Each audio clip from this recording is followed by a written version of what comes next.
I want to welcome Anthony Mooz to the podcast. He is the founder of Ageless AI, which is a company, a healthcare artificial intelligence company focusing on computer vision diagnostics and remote patient monitoring for neurology and orthopedics. The initial product, Motion Doc Dashboard, is an end-to-end solution for neurologists, neurophysiotherapists, nurses, and care teams to empower patients with Parkinson's. And so, welcome, Anthony, to the podcast. And I kind of want to give you a chance to kind of share about who you are, what a little background about you, what you did in college, and go from there. Well, thank you so much, Raymond, for having me here.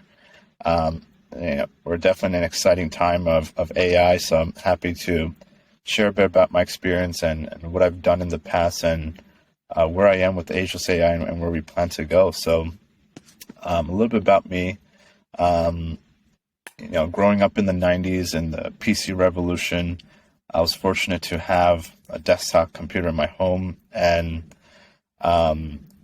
just hacked away day by day. Didn't really know what I was doing until later in life that I was doing some pretty interesting things. But when I went to college, I was originally studying pre-medicine.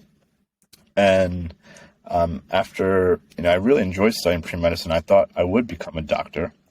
But after my second year, I realized that I didn't want to spend too much time in school, and I really wanted to be in the industry. I wanted to be working, and I wanted to make an income. So, I originally studied pre-medicine, and I had this awesome internship with a hedge fund between my sophomore and junior year. And that kind of accelerated my interest into the financial world. So I switched over to an economics major. But mind you, when I started, spending time on Wall Street, so I went to Hunter College in New York City during the day, actually in the evening, but during the day, I was with a trading group. And I realized that a lot of the traders were frustrated because of automation. And the automated algorithms really disrupted their normal patterns, the patterns that always worked. So that's when I started realizing that I need to be more mindful of what I want to do in the future because there might not be a job for me. So that's when I really started taking computer programming more seriously, and I went back to my hacking roots. So you said that you started in pre-med. So tell us about your hacker origins and kind of what you did for that. Tell us what that was like. Sure, yeah.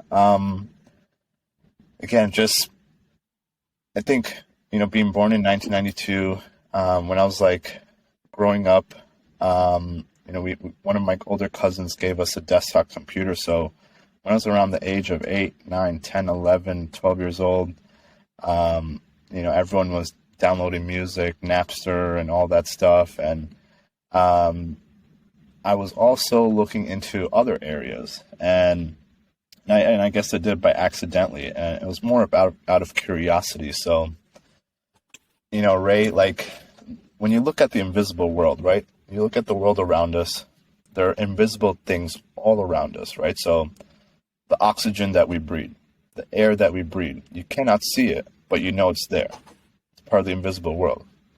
What a lot of people also forget is that there's millions and billions and trillions of data sets flowing all around you wirelessly. If I went out like this and I grabbed something from the air, I could have a ton of data right here. So I found that fascinating, the fact that there's data sets flying everywhere, right? So one of my first hacks I did, and again, it's technically a hack, but I didn't know I was hacking back then. I did it by accident, and it was just driven out of curiosity. So I set this little program up called, I'm not going to mention what it is, but it allowed this concept called network packet sniffing. Okay, so data is flowed through secure portals, like let's say your Wi-Fi router and whatnot, and it's sent in packets and packages of data. Now, a hacker, if that hacker or individual gains access to the username and password to a Wi-Fi account, for example, he or she can intercept that data flow. So my first hack, it was really funny because I just set up this program and I was like, all right, let's just see what data I could collect from my home. Or I was living at my parents' home at that time. I had an awesome mom and dad and younger brother. And I set up this program right before I was sleeping, right? So I went to bed at like 10 p.m. I let the computer run, and I woke up like around, 9 or 10 a.m., right? At that time I slept in. So let's say like a full 12 hours, I collected all this stuff. I stopped the program, and I see all the data sets in front of me. What I did is I did a quick filtering. So it filtered all the data, and I filtered it. So let's just take a look at the images. So I'm going through all the images, and I'm like, whoa, what's going on here? So I'm going through the images, and guess what I found, right? Just guess what I found. So this was based on things that are going on in your house, you're saying? Yeah. Or like the internet packages? So are you basically tracking everything that your family members are uploading, or even things that... And any websites that they come across, I'll intercept that. So you could kind of see everything that they're watching, essentially. Mm-hmm. Guess what you saw? Is it shocking? Is it a shocking thing? Maybe. For some individuals, for sure. It's not PG rated. It's not PG rated, yeah. Start with the P.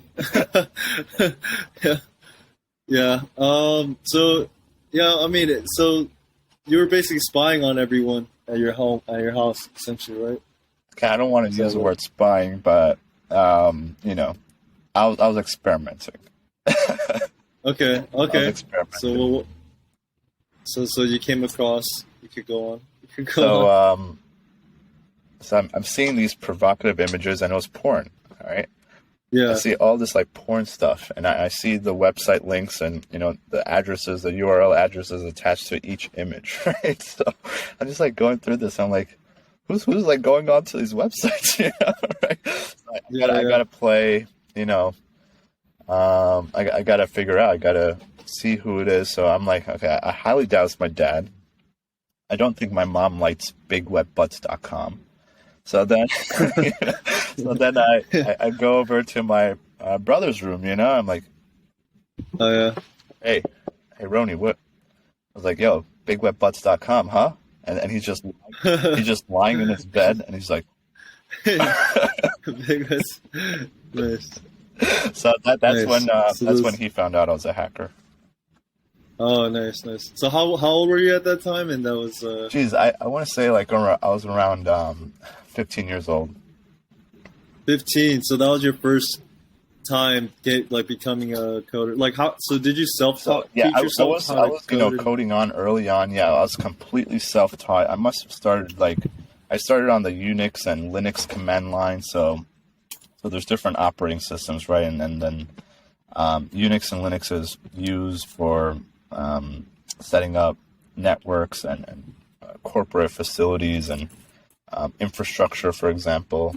So Red Hat, Ubuntu, I kind of used those initially, and I got really comfortable with Linux and Unix. And then there's this other distro within that world called Kali Linux, and Kali Linux has all, like Kali Linux, if you talk to any actual hacker or black hat hacker, that's their arsenal. That's their set of tool sets, their kit that they could do any malicious stuff, right? So if you're a penetration hacker or penetration tester, and these are jobs out there, right? So any cybersecurity job out there, you're going to have to know Kali Linux. You're going to have to know that entire skill set, what each tech or module is capable of. So one of the things that I used was from, Kali. Yeah, so, you kind of took that background, obviously, like learning to code and hack. So that was essentially your first hack, I guess. And how far into hacking did you get? Because I'm sure, that has to do with maybe how you were interested into AI. Because I don't know if you could hack AI, but AI also has to do AIs with coding. AIs could hack. Yeah. We'll get to that. AIs could hack, and I think that's one of the scary things, right? So when it comes to hacking, I still feel like I'm hacking, right? Like hacking is also like a mindset. I feel like hackers are able to see a problem and find a solution. I think that's what a true hacker is to me. So Facebook, for example, Mark Zuckerberg, he prides into this hacking culture. He built Facebook on a hacking culture. The address of Facebook is one hacker away. Right? So like hacking, even though at the beginning I was like intercepting data and not. Can you define hacking? Like what does hacking mean? Like there's growth hacks. Like I'm known as like an Instagram growth hacker because I just like went viral and stuff, like playing with the algorithm. How would you define hacking as a hacker? Yeah. So I think when people first hear hacker, they're thinking of someone in like a gray or black hoodie just in a corner just doing crazy stuff. Honestly, like I would consider the elite software engineers in the world hackers, right?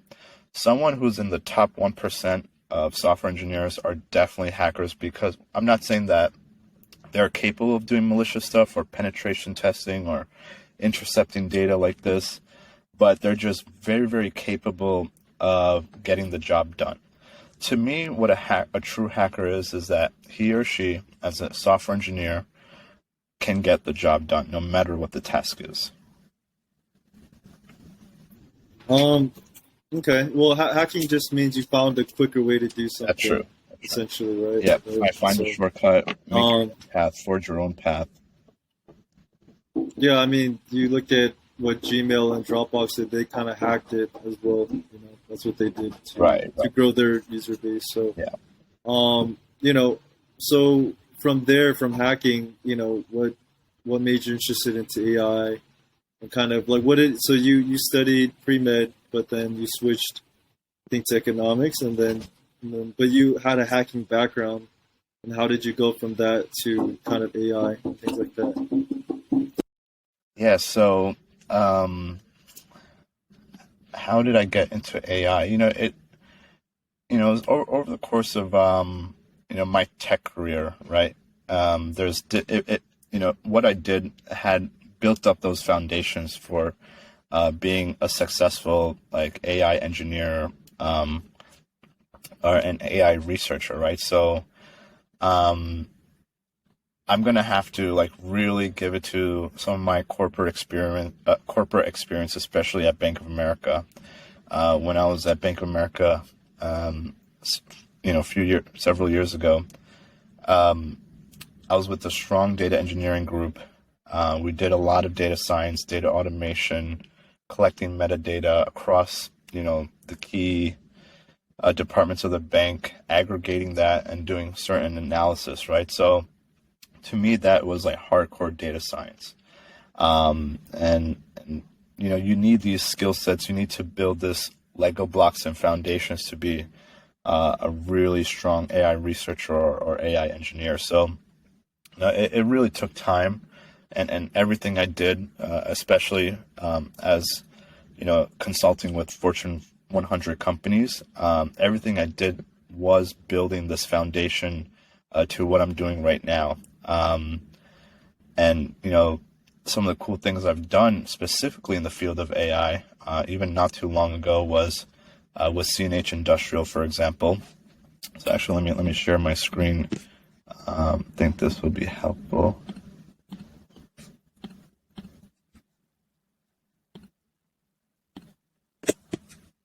So if you're ever curious of what I'm talking about, feel free to go on to TonyMooz.com. You can see my personal website of what I've done in the past. I'm just going to go over here to CNH Industrial. So Case New Holland is a global company, and they're in the industrial agriculture space. And the field of agriculture is very interesting because it has a unique problem. And that problem is that the global population is nearly 8 billion people. Okay. That is a lot of mouths to feed. The reason why I bring that up is because as citizens around the world, we become a more and more industrialized population, and we increase home developments. We have more office buildings, and what that ends up calculating to is that there's less and less agricultural land to farm upon. So this becomes an enormous problem that only engineers, and specifically AI and robotics, can tackle. So precision engineering is all using, precision farming is all using AI. It's using autonomous tractors. I'm going to let that run. Agent Mobius, by the way. Let me just, okay. We live in a changing world, and farming is changing with it. Our growing population and a greater environmental awareness means farmers need to produce more food, more sustainably, from the same amount of land. It's ultimately technology that will make the difference, and CNH Industrial is at the forefront of this change. We set out to take technology in a different direction that will allow farmers to integrate new technology into existing fleets and give them access to real-time data wherever they are. We believe this technology will, in the future, change the face of farming for the benefit of all. This autonomous tractor concept, conceived by CNH Industrial's innovation team, is truly independent and driverless. It is controlled and monitored remotely, freeing up skilled labor which can be redeployed. It offers the possibility of true 24-hour working, eliminating operator fatigue and enabling a different approach to field work.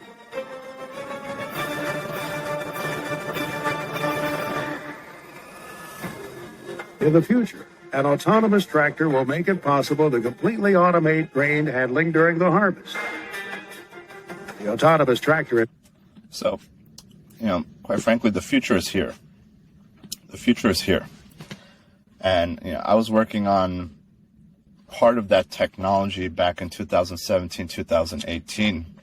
And it was all to get ready, so basically I had to do, as I mentioned, there's data sets flowing all over, right? With this specific company, I had to make sure that all the data communication at the network layer between the farm tractors and the computer systems or the mobile phone and even the satellites, okay? They have to operate a lot of satellite technology to make sure that the robots or the farm robots are at the right place at the right time. So basically there's all this communication going every way possible.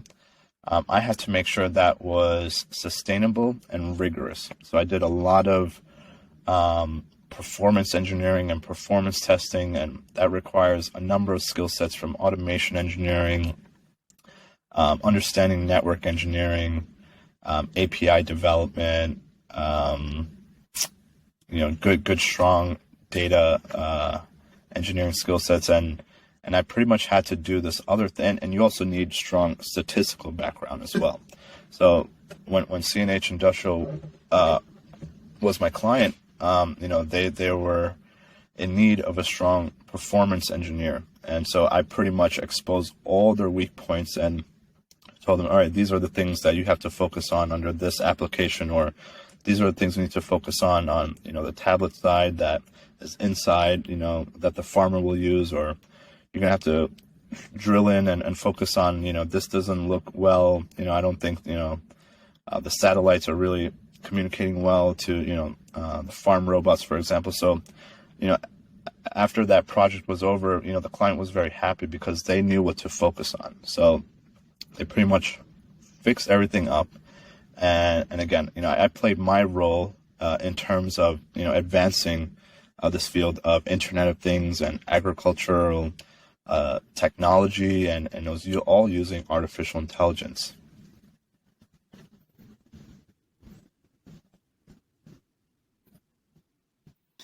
Yeah, so you mentioned the Internet of Things. Can you talk about what that is exactly and what that's like? People will probably think Internet is, Wi-Fi, Yeah, but so, what is Internet of Things? When the Internet was first started, it allowed for the connectivity of things, right? So Internet of Things is just this umbrella term of, mentioning that, okay, you have all these services linked together, you have all these systems linked together.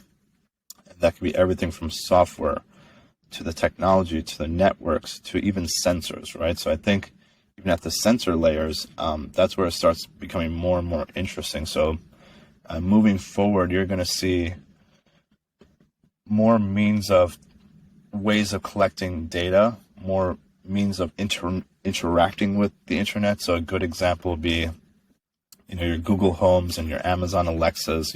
I think these are really good internet IoT devices for people. They're leveraging a lot of AI and natural language processing, but now I don't even have to go over to my phone or tablet or laptop. I can just use my voice. I can literally connect to the internet and I can get a quick answer. I could order something off of Amazon. So you can see how this Internet of Things is all connecting, right? I can use my voice, I can give a command, and then before you know it, I might have something at my front door in 2 days. The Internet of Things is going to allow, again, more and more connectivity between all these different services and products, whether it's in agriculture, whether it's in Wall Street, whether it's in medicine, crypto. So going forward, the world is just going to feel smaller and smaller. There's going to be more technological capabilities and connection. And also it's going to streamline things, right? Things are just going to happen faster.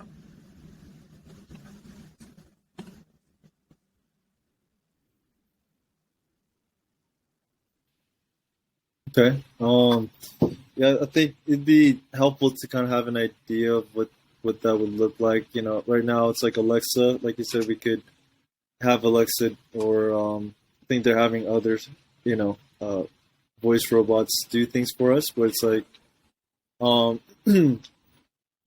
and AI is going to be a huge part of this, right? And so I think we were also talking about just like cars, right? It's like self-driving cars, things like that. Elon Musk said that we're not going to have to really drive anymore because AI is going to be dictating and all that. And so it'll basically be like whatever AI is in place will control how everything runs, how the city or maybe how the country runs. Right? It's kind of a little bit of how AI will go into that. Sorry, I didn't get your last part of the question.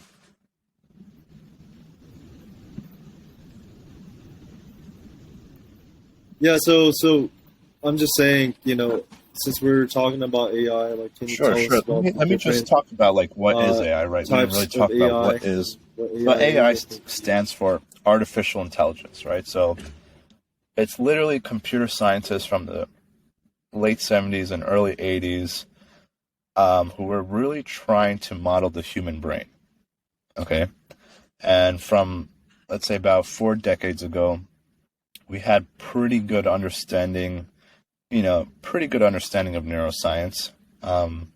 AI only really sprouted out from understanding of psychology and neuroscience, essentially. So, we had a good, those researchers and scientists at that time, 40 years ago, they were very well aware of the neural networks within our own human brain.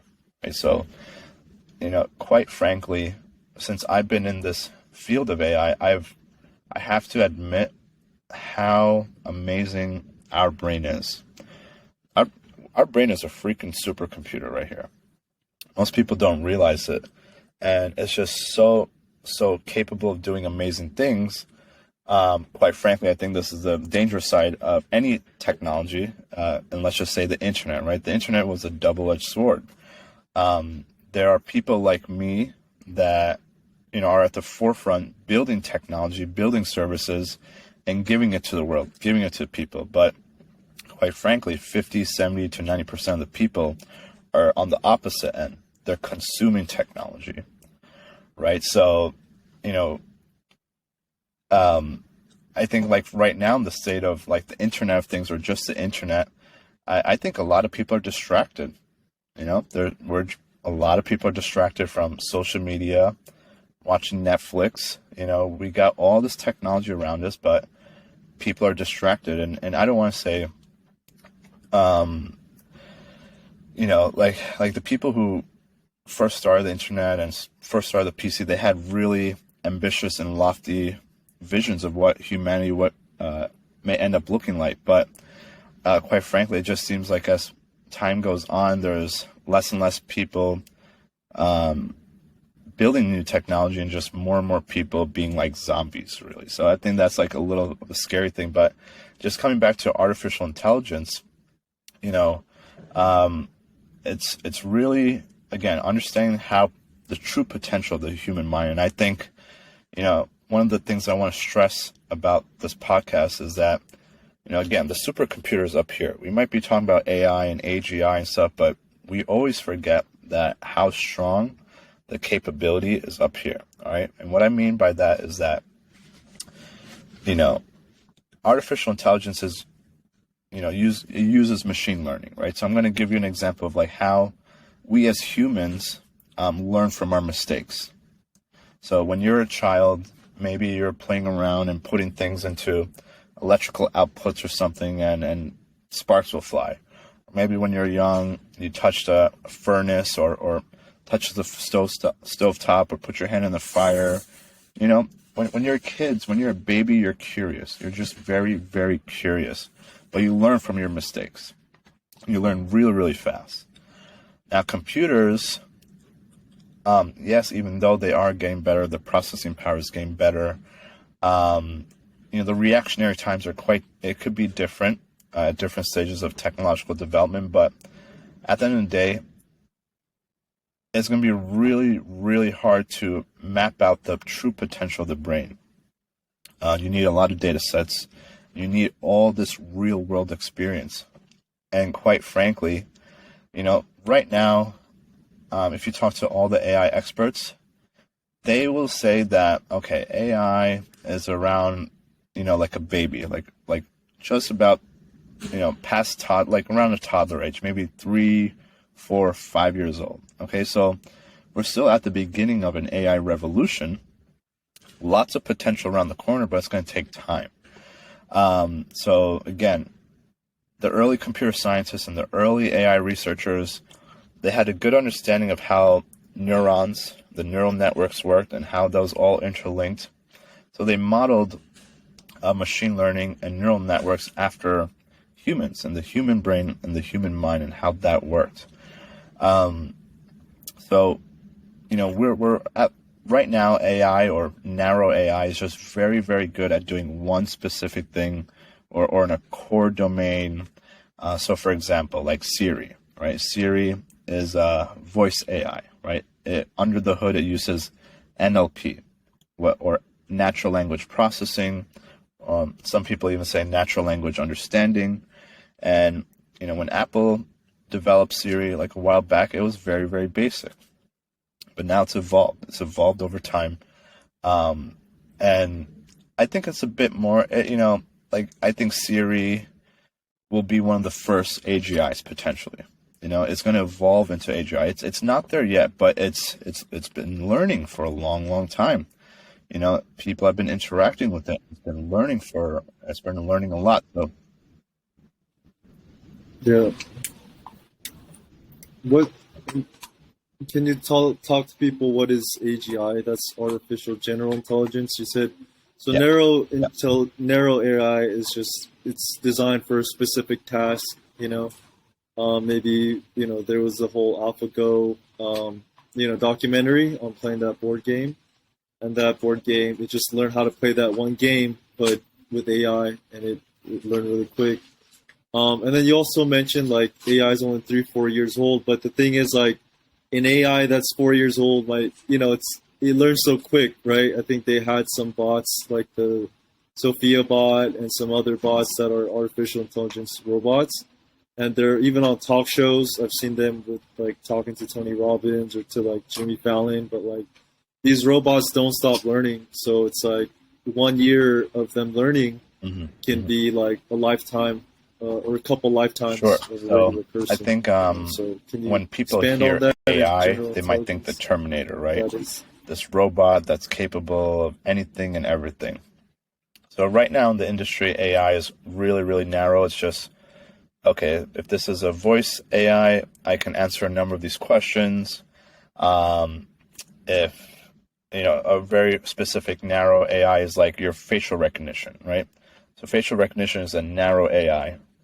Everyone uses facial recognition probably almost every day when they're unlocking their handheld devices, your smartphones. It's going to use computer vision technology. It's going to process your face really, really fast. And those are instances where narrow AI performs very, very well because such a specific task. Or I'm just going to recognize if this user is that user, then I'll unlock the phone.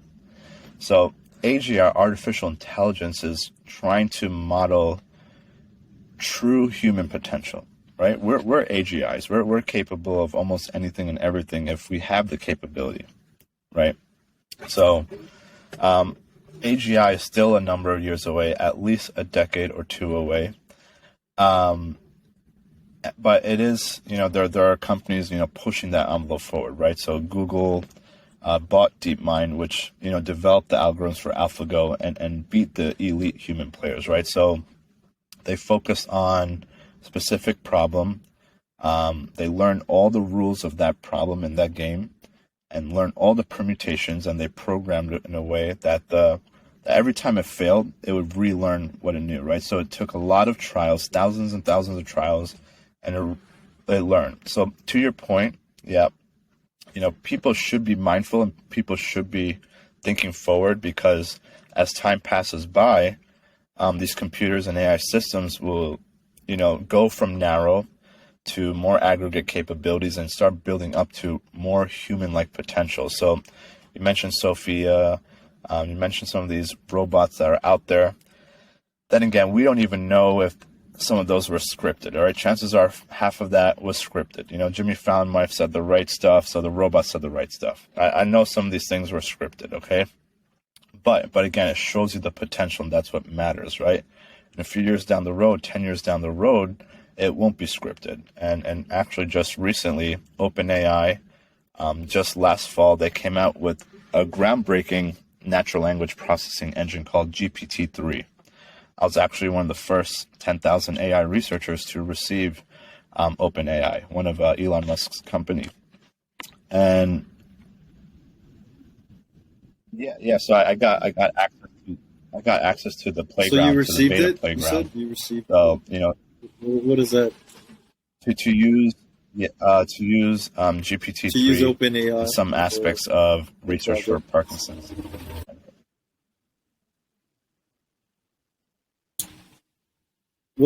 Isn't GPT-3 that wasn't that?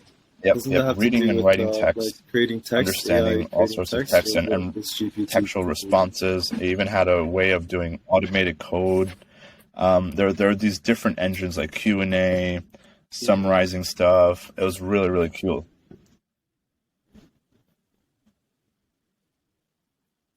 I heard they had to turn it off or not allow the public to do it because they would use it to make news articles or stuff like that. Yeah, so that's why only the top AI researchers had access to the beta.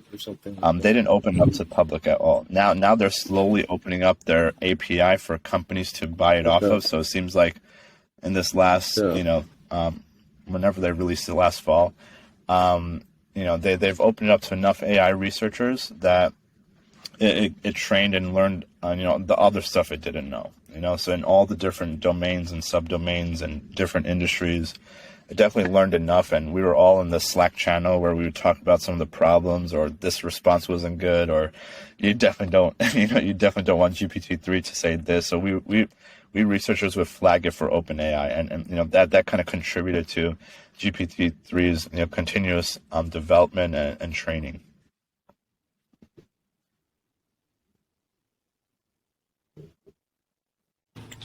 That's crazy. So you said you got access to this, amazing tool because you're one of the top leaders in AI.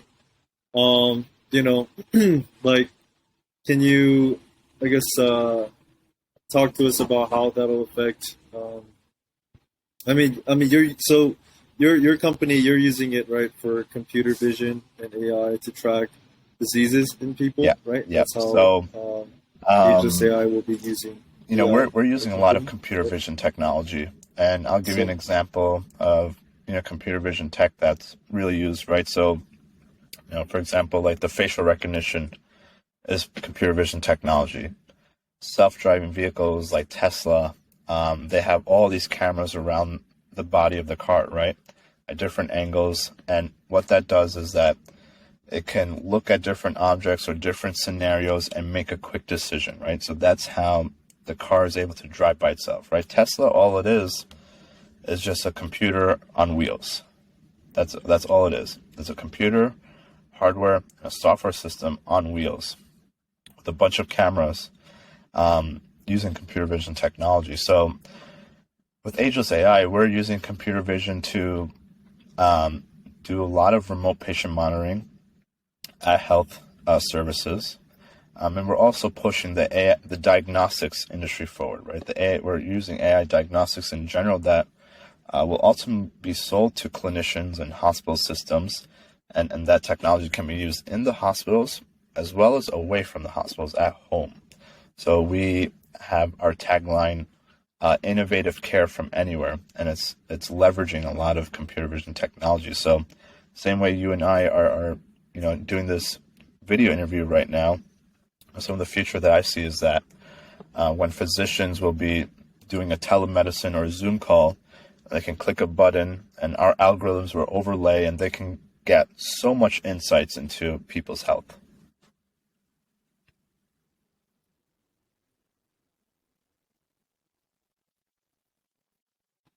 Yeah, and you also mentioned like based on eye movements, you could kind of track. I think that's like a very, very exciting or something, right? area right now because I'm slowly architecting some of these things out, and we're going to get more and more patient data sets over the coming months, and we want to train a lot of these eye machine learning modules to see if we can come out with a high predictor, a high statistical outcome to see if this individual will develop ADHD or Alzheimer's or Parkinson's. And so what we're learning from the latest in neuroscience is that a lot of the early signs could potentially be detected, not from humans seeing that, but from computer vision and AI technology that could potentially look into the insights of the eyes and certain subtle motions or tremors or eye gazes that could lead up into something else.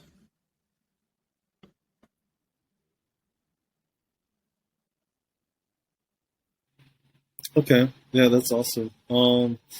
And I know we also wanted to talk about, well, let's get into the background since we're already talking about Ageless AI. Your father had Parkinson's, and that's kind of why you kind of got into studying about this, right? And so, some famous people who had Parkinson's is like Muhammad Ali, right?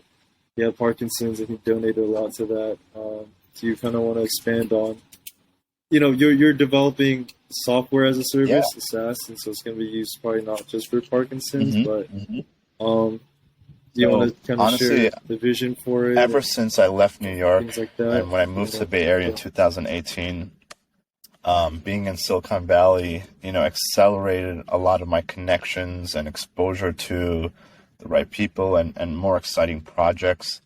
In the back of my head, as a career, as a professional, I've always wanted to be, in the medical technology field. And, one of my true source of inspirations was my father, right? So he has Parkinson's. And as you mentioned, there were a lot of famous people who had Parkinson's, like Muhammad Ali, one of the elite boxers around, Michael J. Fox, one of the top actors around, right? And it's funny that he was in Back to the Future, and we're talking about future technology, right? What we've noticed is that even through our preliminary testing with our beta users, and interacting with people with Parkinson's all over the world, we want to come to a point, and we want to put the data and let the data speak for itself. And we're going to be like, okay, this is why people get Parkinson's. But just to give you some early insights, Ray, we see that people who are very, very high performers in their respective careers, if they don't take care of themselves well, there's a chance that they might develop a brain disease like Parkinson's. If they don't get enough sleep, if they have high stress, if they're anxious people,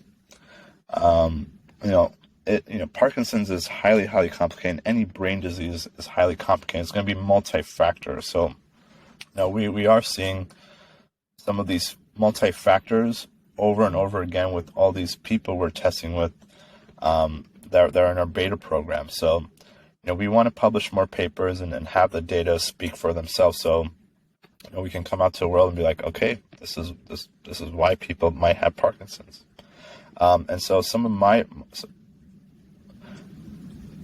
one second.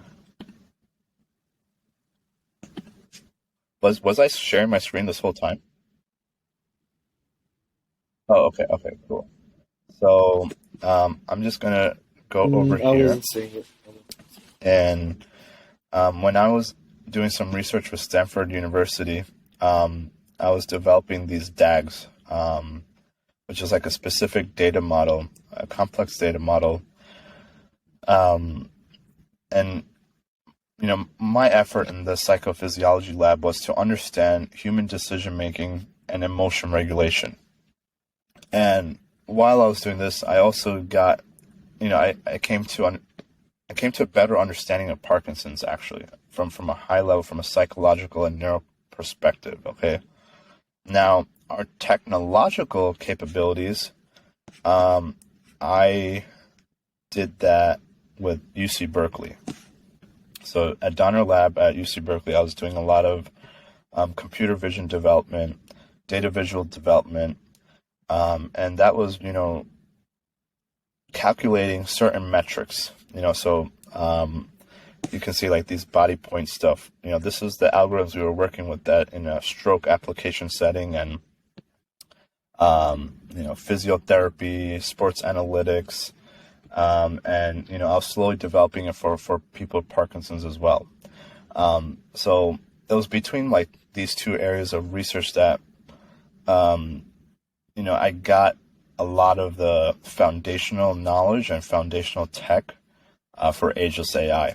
So this was, again, I was fortunate to move to Bay Area, and Stanford asked me to be one of their judges at this a healthcare hackathon called Health Plus Plus back in 2019. And ever since then, I was with, this one group at UC Berkeley, and we just kept, I'll say, hacking. I was there, I was hacking, I was building stuff, I was helping out the team, but I didn't like how that group was run with these physicians. So ultimately, I left and I took a couple of the biomedical engineers, and we just kept iterating and working on the product.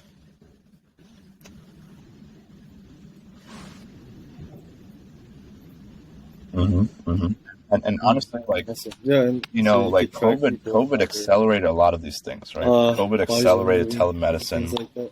COVID accelerated doing things at home, right? Everyone was working from home. So like even, our technological capabilities, a lot of these, almost everything can be done at home. At the ease of home, you don't have to travel. You can save time, you can save money, it's more accessible. But not only that, the algorithms can be applied through the camera, and you can unlock so much more insights, more data. And we've developed the dashboards in a way where it's not overwhelming for the neurologist or orthopedic surgeon, so they can keep track of, how one of their patients is doing over time.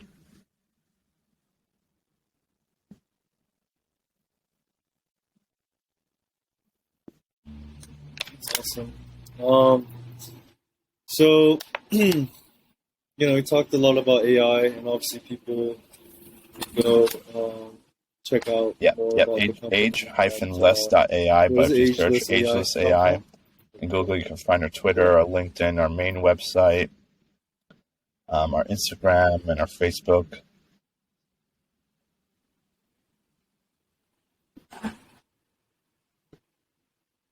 Yeah, that'd be cool. And also wanted to talk, we were talking earlier, but, we're saying, how will AI affect us? You said, hey, if there's self-driving vehicles, maybe we won't need a license in 20 years. Even the, facial recognition, that's AI. How, and you worked in Silicon Valley, and you probably have seen the latest things going on. Like, when do you think AI will be affecting us? You already shared, like, in the agriculture business, it's already affecting it, right? Like, they're probably using it to track which crops are good or not. But yeah, I mean, I guess we could talk about that, or also the AI arms race. We're mentioning that, so whatever. Elon Musk has mentioned it. The CEO of Uber has mentioned it several times, and I agree with them too. In 15, 20 years, and this is going to go alongside with the advancements in AGI, but just if we just look at self-driving vehicles, right? There's so much. So it's definitely a hard problem. It's a very, very hard problem. And just recently, Elon Musk tweeted that he's admitting it is a very, very challenging task, to figure out all the different scenarios of what a car should do, to avoid this thing or cross this lane or not hit a deer, for example. Like, it takes a lot of learning. It takes a lot of data sets. But, there's a lot of engineers. There's a good number of quality companies working on this problem, so it's inevitable. So I was saying about 20 years, one of the key things that will affect society and all of us is that my children and your children, Ray, in 20 years, they're not gonna, whoever has children in 20 years, there won't be a need for them to go for learning how to drive. There won't be a need for, quite frankly, I don't even see the DMV hanging around too long. There won't be these licenses, just because the computer systems and the AI and the self-driving capability will be so far advanced that we'll be the more dangerous people behind the wheel. All right, we'll probably be more likely to cause accidents. The cars will be so safe because they've been in every possible situation. They can kind of predict what other cars will do or other people will do. But quite frankly, again, in 20 years, if 99% of the cars are self-driving, they're going to be connected to a cloud. They're going to be communicating with each other. And this is another way of another exponential evolution for IoT and Internet of Things. There just won't be a need for people to drive. That's one thing I really see. Other areas that AI will affect us is, in precision medicine, right? So where I am, AI is going to push forward the diagnostics. It's going to push forward the preventative measures, right? So we mentioned some of the algorithms that we're beginning to develop, whether it's eye tracking analysis, right? So this all fits under precision medicine. And quite frankly, we're in that time and age where doctors need AI tool sets. They need dashboards and sophisticated software to increase quality of care for all their patients, to increase efficiency, at a very high level for their organization. So that's an area, that's a space I'm very, very excited about. And as we go forward, we have to be mindful that there are a number of companies and governments who are keen on these trends, and everyone has different purposes, right? So when you look at the state of the industry, and you look at the world today, there's obviously big tension between, some of the big heavyweights like US and China. Right? So if you go to China right now, they have cameras everywhere, okay? They've been using a lot of the facial recognition technology, a lot of the computer vision technology for various purposes. So one good example. Yeah, I heard, or I saw a video on YouTube basically where even if you like jaywalk, like they could identify your face and they'll put your name up on there and be like, like shame you publicly, which is crazy. And it's kind of like not Ready Player One, because that's like more of the metaverse stuff, but it's kind of like everyone will know who you are. And I don't know if you've seen like Black Mirror. There's an episode in Black Mirror. Everyone has like their social score. Yeah, absolutely. So like you mentioned, like in China. So if I was jaywalking, meaning like I was crossing the street when it wasn't, essentially my right to do so, before I even finished crossing the street, those AI algorithms and facial recognition technology will have identified me. And before I even finish crossing the street, I'm going to get a fine. I'm going to get fined against my account. I'm going to have to pay penalties. And as you mentioned, they're already developing the social credit score system. And, China's going to be defining their population and almost creating like a caste-like system based on your behavior. That there could be good things, there could be bad things coming out of that. We talk about it quite a bit on Clubhouse and the tech news around the world room. When you look at the high level playing field between US and China, like China has almost no regulation in terms of privacy. They're very, very invasive. It's even gotten to a point where I'm hearing now that if you're in the toilet in some of these public restrooms and you want to get toilet paper, apparently you have to scan your face. If you have a low credit, if you have a low social credit, apparently the toilet won't even be released. So the toilet paper won't even be released. So, yeah. It's pretty crazy. So everything. So is it like, what determines your social credit? Is it like if you committed any crimes, or like what makes you have high social credit? And when will America be doing that? Because China's already doing that, and they're already. They say they're ahead. They are ahead. And anyone who says that, or they will be ahead. Look at the AI ahead. race. There's two ways of looking at it. There's technological powerhouses. I mean, the minds behind the technical capabilities. I really think, up until now, the talent has been here in the U.S. We've had the best and brightest minds, the best computer scientists, the best researchers. Now that's slowly changing because a lot of the Chinese, the last few years, have been going back to back to China. They've been working at the top companies over here, and they've been leaving for China, right? So that tech capability, that tech talent has increased dramatically in recent years. So they are leading the race in that one way for AI talent.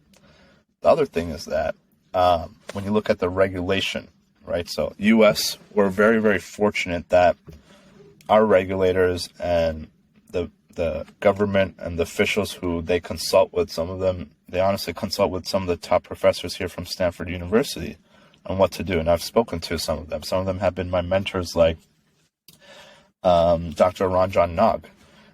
He teaches at Stanford. I've taken his master's in artificial intelligence course through their continuing studies program. And, people like him and other individuals like Fei Li, they make sure that, that the government officials don't go too far in terms of privacy, right? Intruding upon our privacy. So honestly, I really like our country, and I hope it doesn't change. I really hope that we don't get, too much invasive tech. Yeah.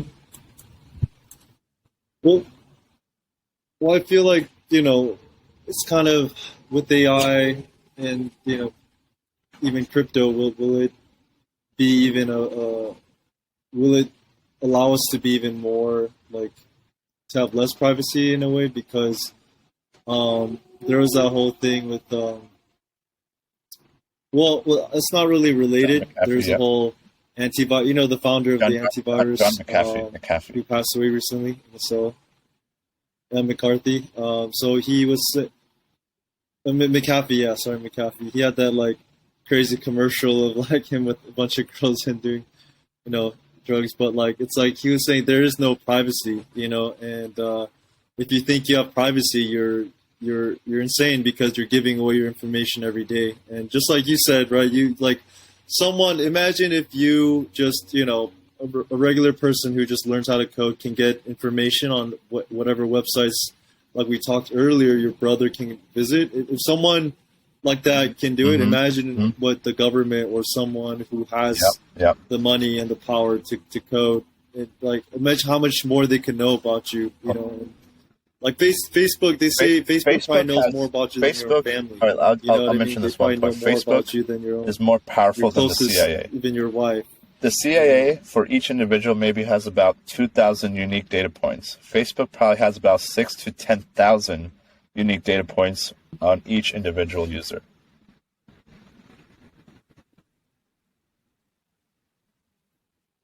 All the behavioral actions. Yeah, like based on what they've clicked, based on cookies and where they've gone and all that. So, yeah, so back to the topic of privacy, like, will we even have privacy, especially when we're giving away information for free all the time and our emails are just out there? Like, a lot of our emails are not even protected, like Gmail, right? Yahoo, like that's, like there's one, I think I've heard of like Proton Mail that's like encrypted, but other than that, most people don't even think about that, you know. So, yeah, I mean, as far as privacy goes, do you think we'll have less privacy as AI evolves, or we'll have more? You know, well, because I agree with you. You know, as time goes on, I don't know if we will have more privacy. We're going to be in a less private world, but it's how the data is being collected, right? So obviously, if you're a normal internet user, everything you do on your laptop or your iPhone, or on your mobile device is going to get tracked, right? A lot of things will get tracked. Apple is honestly probably one of the better companies in terms of security because in their philosophy, they have a security first principle. So they don't really do tracking, and they've even made sure that even recently, they're forcing other companies to make sure you don't do these, vague terms and conditions that you're now prompting the user to make sure that they know exactly what they're doing, right? So now as, more and more apps come to the App Store or there's updates, Apple makes sure that, this user who's downloading the app knows exactly what's being tracked and what's being done. So, but in general, yes, as time goes by, more and more information will be available to companies, to large companies, to governments. And we as users of the internet should be mindful of some of the tools, right? So Proton Mail can encrypt. Apple devices and MacBooks and iPhones can pretty much encrypt. Safari, they say it has encrypting capabilities, but of course there are means around it, right? So you have to be very mindful. It definitely takes time to know how to track your internet foot traffic, for example. But yeah, there's different ways of interacting with the internet. So, when I mention difference between US and China, I'm talking about satellite technology, facial recognition technology, the cameras that are all around us. So right now we have regulation in place that, we don't have too much facial recognition, but quite frankly, it's probably out there, but it's not to the level of a social credit score system that, China has rolled out, right? So, I myself can tap into all these IP cameras or cameras that are publicly available in New York Times Square or on this bridge in San Francisco, and I can develop algorithms and I can do this tracking if I really, really want to, So yeah, governments are doing it around the world, but it's how they're using it, and how invasive it will be. Like, Ray, would you want to go to work or to a public restroom? Would you want to scan your face to get toilet paper? No, you probably wouldn't want to do that, right? So.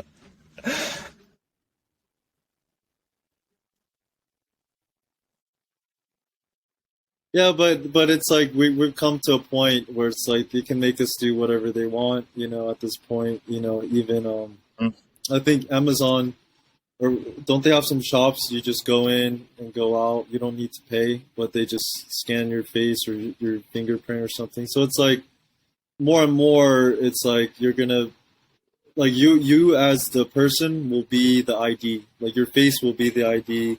Like I feel like it's gonna be a day, yeah, like everything's gonna be tracked just to you as the person, and so which is kind of scary, and but it's also making you super trackable. It's like there's social security, but then there's also only one face that is like your face, or one fingerprint that's like yours, right? But yeah, something to think about. The future. I guess for me, like the reason why you're I think developing what we're doing is a bit noble is because we want to use the technology for empowering people's lives, right? We want to make sure that we can have more accurate diagnostics, remote patient monitoring, enabling the physicians and neurologists and surgeons at a greater level. So, I'm happy where I am because, yes, some of this AI technology is not being used for good reasons, but at least I can say that, I am doing it for good reasons, and that's what drives me. And especially, having that inspiration from my father, and Parkinson's, which affects less than 1% of the population, is the fastest growing brain disease in the world. Honestly, it has to be AI technology that tackles it.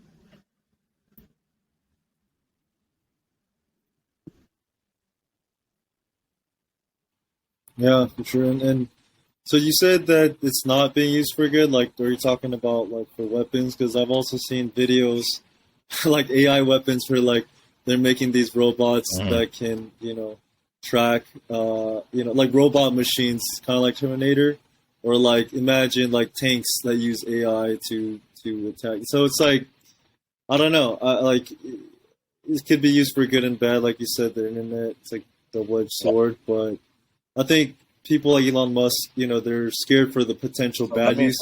Let me mention this. One of the things that really scares or me, someone who wants to. And there's a really good documentary. A short interview that President Obama did when he was president. And he talks about some of the fears and consequences of artificial intelligence. And even if AI has a narrow task, if there are developers like a nation state or rogue hacking group, if they develop a system, for example, for hacking into nuclear codes, right? So a lot of people forget that, even if you have the nuclear football that triggers nuclear weapons and you click the button, at the end of the day, clicking that button is going to set a trigger of automation processes, and it's all computer code at the end of the day. It's software that's going to trigger a nuclear weapon. So Obama, I think about, when he was president, he mentioned that something that really, really scares him is that, okay, there are definitely groups out there. There are some nation states out there, maybe like North Korea, for example, that their whole purpose will be, okay, maybe I don't want to get into U.S.'s nuclear codes. Maybe I could go and get into Pakistan or another weaker nation, right? If you just get past that security and you set off one nuke and that AI is capable, again, like the AI arms, that the machine learning and cybersecurity stuff is crazy because it's all AI. It's all AI and automated machine learning, and they learn from their mistakes. So even if they don't get past the firewall the first time, they're going to try a few other things. And the more and more they do it, they're going to learn. Even when I was at Cisco, I learned the opposite end of how they're using AI and machine learning to try to anticipate some of these advanced attacks. So that's something that also scares me as an AI researcher, is that I know that there's a handful of groups out there, of all different shapes and sizes, whose sole purpose is to get past the security and launch maybe one nuke. Because once you launch one nuke, it's going to set off all the other nukes, right? But to your point, we do have, in military technology, a lot of things are being driven by AI. And I think, with the defense weapon systems, and Russia, China, US are at the forefront of that. Now we have laser precision and AI that can, even if a nuke or missile head is thrown into air, now there are ways to intercept that and block it before it really does any crazy damage.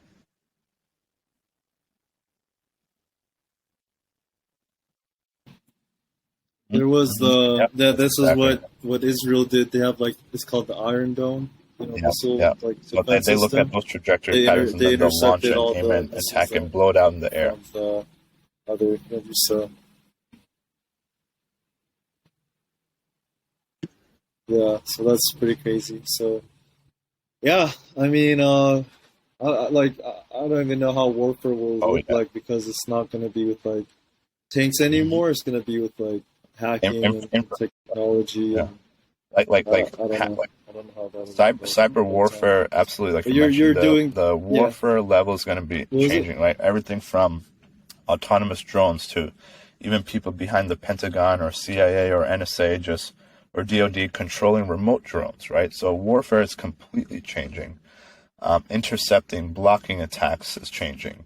But even at the cyber warfare level, you have the potential to go hack into another country's or city's subway system. You can make sure that subway doesn't stop or crashes into another thing or crashes into a wall. You could blow things up.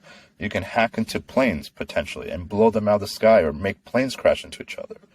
So, the flip side of being in a more and more connected world of Internet things is that there's more and more vulnerabilities. So security and cybersecurity is so freaking important.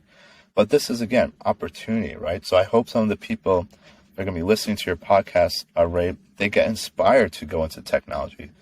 Whether you're an automation engineer, cybersecurity, I mean, there's so much need. Data science, there's so much need. AI researchers, machine learning engineers. In technology and software, there's so much need for whatever skill set and specialty you have.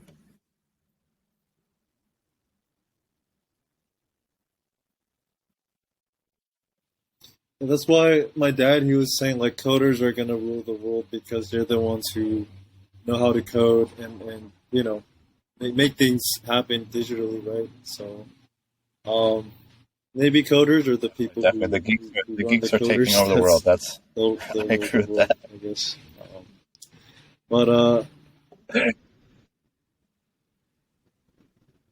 the geeks are taking over the world. Yeah. So yeah, but I mean, it's good that you're using AI for a good use, which is to help people, neurologists, to help them with diagnosing diseases and solving it. So that's really awesome. And yeah, so I think that I mean, before we wrap it up, I want to thank you. And where can definitely people take a look go at to my find more website, information which about is you? TonyMooz.com. If anyone has questions, you can send me a tweet on Twitter. And my handle is Anthony Mooz, so it's Anthony Mooz on all my socials, whether it's Instagram or LinkedIn or Twitter. I'm definitely very easy to get in contact with. So absolutely, any questions, just reach out.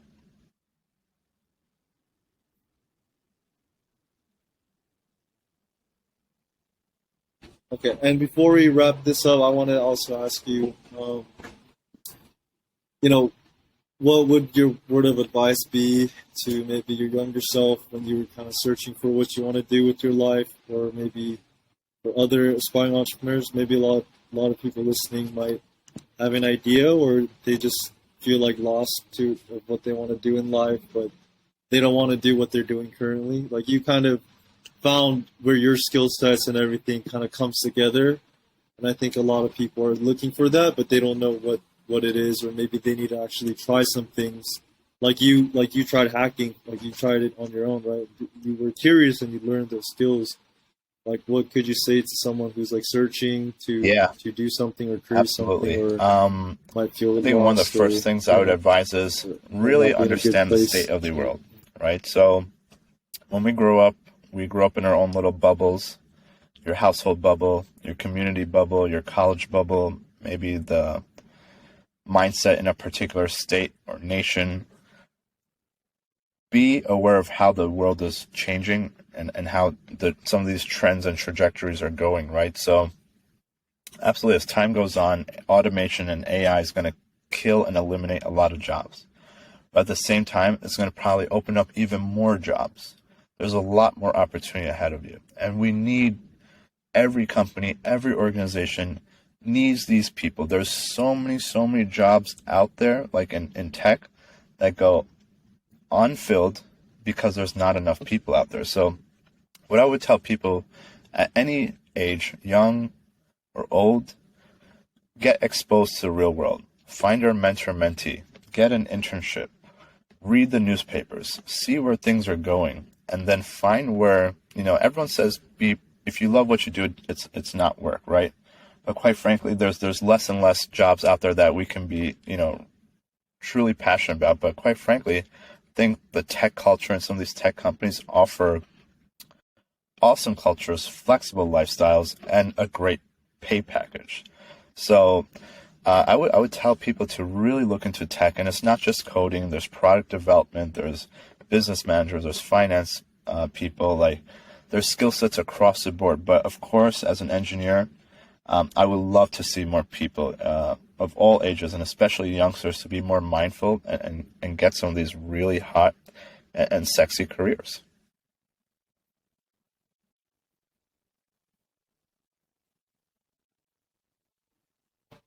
For sure, yeah. Thank you. Thanks, Tony, Anthony. So, you guys can check them out at Ageless AI. They were also, they're working with the Wyss Institute of Harvard, and they're gonna have a lot of great things planned. So, thank you for hopping on and sharing. Thank you so much for having me, Ray. This was awesome, and can't wait to come back again with those links you shared.